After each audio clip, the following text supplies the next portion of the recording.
why you're here. And I think that one of the most defining characteristics of who John was, there's two that I'm thinking about, and they're the same, but they're different. I'll try to explain what I'm meaning. One is on a human plane, and the second is on a level above that. And we can understand the second one by understanding a little better the first one. And the first one has actually been mentioned several times already here, with good reason. It's because it is probably naturally, who John was naturally, is one of the defining characteristics. I think about the days that he was in Holland, in the Netherlands. And that's something that defined him, like in nearly every aspect of his life, that he was from the Netherlands. And it doesn't mean that in any way that he appreciated his new country less, but he never forgot where he was from. And in John and Lois's home, it was evident by wooden shoes on the floor and other things, many other things. And if you talked to him, it was evident in his accent. And if you talked to him and you didn't notice his accent, it was evident in things he would say. And you didn't have to know him very long when it became very evident that this is who John is. A man that is Dutch, was born someplace else, but is American now, and came here. And I don't know if you've wondered, probably like you children and grandchildren have, but there's not very many of us here, I'm not one of them, that could say that's my experience. In fact, very, very few of us here. And so then I feel like I'm kind of curious by nature, and I ask myself, why? Why did the day come when John's heart was no longer in the land of his nativity? And then the day come when he left the land of his nativity for an adopted homeland. Why? And I don't know if you've wondered about that concerning our friend John. I wondered about that concerning our friend John, because I know what it's like to have family and friends and loved ones, and I think about leaving them, and I think it would not be easy at all. And I don't think that John would say he came because it was easy, and because it was without saying goodbye, but he came because he saw hope and opportunity someplace other than where he was. And it didn't mean that he didn't like where he was or that it was a worthless, no, it wasn't like that. But he saw that there was something that he wanted, that where he was, that place couldn't give it to him, couldn't provide it for him. There was no opportunity for it there. So he left. And it would have been costly. I think about his twin brother that from that time until the day of his death, he wouldn't have seen him very much. Nor his mother, nor his father, nor his sisters. And yet he came anyway. And what did he find? He found what he was looking for in his adopted country. And while he loved everybody back there, it hadn't given him what he had gotten here. And you can correct me if I'm wrong, but I don't think anybody will. That is one of the defining characteristics about John, our friend John, that he left his homeland and adopted this one.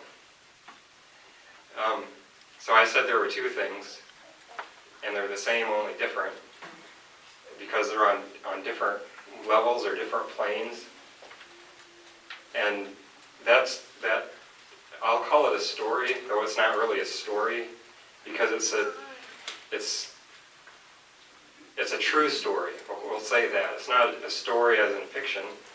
It was and is John's reality, what happened to him in his life. It is his experience. But did you know that that experience is very, very closely paralleled with experiences that we read in our Bible? And in particular, I'm thinking about the one that it's from the Old Testament, but we read about it in these verses that I'm thinking about in the New Testament, and that's about a man named Abraham, who left the land of his nativity because what was there wasn't what he needed, and it couldn't offer him what he needed. And it didn't mean that where he was less. It meant that what he needed was simply more than what could be offered there. And I'm talking, on about a spiritual,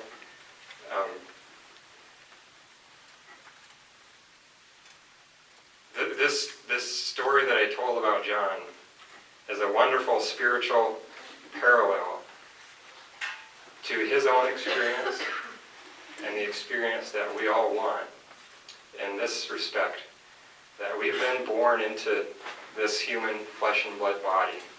It's a defining characteristic of all of us. This is one of the defining characteristics that none of us can escape from if we wanted to. And it's not that we want to. It's just part of our experience. And for some, just like though our country is populated with those who left the land of their nativity, there aren't very many now that are in that same boat, right? And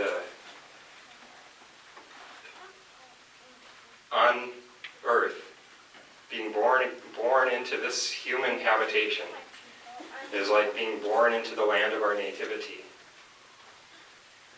And for some, there are some things that the human experience can't give to them, that our native country cannot give to them. And it doesn't mean that the native country, this human habitation, is evil or wicked or anything like that. It simply means that it can't give us something that there's another country that can. Just like the Netherlands couldn't give John the hope and the reassurance, that the foundation in life, security in life that he felt he needed.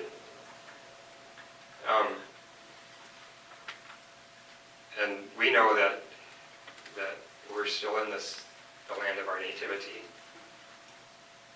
But remember John, whose very sisters, I'm not sure if it was one of them said this or they both said this, said that basically from as long as they could remember, his heart was someplace else while he was in the land of his nativity. And so we're still in this land of our nativity. But we can revoke our citizenship here because we have a citizenship someplace else. And so I'm thinking about our friend John and the gospel that he welcomed into his life. And I'm not talking about a form of fellowship or anything like that. I'm talking about a relationship with the true and the living God. And whose habitation isn't this country, meaning this life, but it's the eternal. And I'll read a couple of those verses that I'm thinking about from Hebrews 11. You can say it more clearly than I can. And this chapter is speaking about those who had faith and then passed from this life into the next. That's kind of where I'm starting in verse 13. These all died in faith, not having received the promises, but having seen them afar off, were assured of them, embraced them, and this part, confessed that they were strangers and pilgrims on earth. And you can see the parallel there. For those who say such things declare plainly that they seek a homeland, and truly if they had called to mind that country from which they'd come out, they would have had opportunity to return. But now they desire a better, that is a heavenly country. Therefore, God is not ashamed to be called their God, for he has prepared a city for them, and so on. And so that kind of brings up what I really want to say. And this eternal habitation, the citizenship of which country must become ours while we live in this flesh and blood body in the land of our nativity, this human habitation. You understand the parallel that I'm trying to say. But when we do that, when we say, my adopted homeland, what I'm living for, what I really want, isn't here. This is what happens. Wherefore God is not ashamed to be called their God. And so I'm thinking about our brother and our friend who chose God in life. I'm not the judge, you know that. You're not the judge. And we're not pretending to be. We're not pretending anybody was without fault. For the scripture teaches us that we all have fault. We're talking about faith in the one who is without fault. A man that would place his faith in the one without fault. And so my earliest memories of John are in spiritual fellowship, Sunday morning, and gospel meeting. In fact, those are most of my memories of John, in which place it was evident to me that he still lived here, but his heart was someplace else. And because of that, this day that came, which is going to come for all of us, in which our citizenship is revoked for this country, that it's like the time of our stay here has reached an end, and it will. It can be for us, like I have confidence that has been for him. Wherefore God is not ashamed to be called their God. And we have our wonderful memories of him, but he has something more. Because he left the land of his nativity, and now he has entered into the spiritual habitation, which was his desired homeland the whole time. And I've just enjoyed these few thoughts about our friend John. And actually the hymn that we're going to have to close with, I didn't ask Lois, and my memory is not without its limitations by a long shot, but I associate this hymn with John because I remember him choosing it often. And I haven't been in fellowship meetings Sunday morning as often as I used to be since I left home. But from those days until the more sporadic times now, if he chose a hymn, it, as like as not would be that one. And do you know what it is? It's I would be true. Because, for there are those who trust me. And what is he talking about? He's not simply talking about being a good person. He's talking about being true spiritually to the Creator. And so there's two things that define John to me. Naturally, but the one that gives me the most comfort and is the most wonderful to me is that what he did naturally, he could do spiritually. And he could be true, leaving us an example that what he did, we can also. And this friend that was his, that was spoken about, that hymn that was played, can be our friend. And we might not leave America for another land, but we can be strangers here because our citizenship is someplace else. And to me, it's just a wonderful example, wonderful story, wonderful life, and I'm grateful. Grateful for the Christ who opened the door that it could be that way.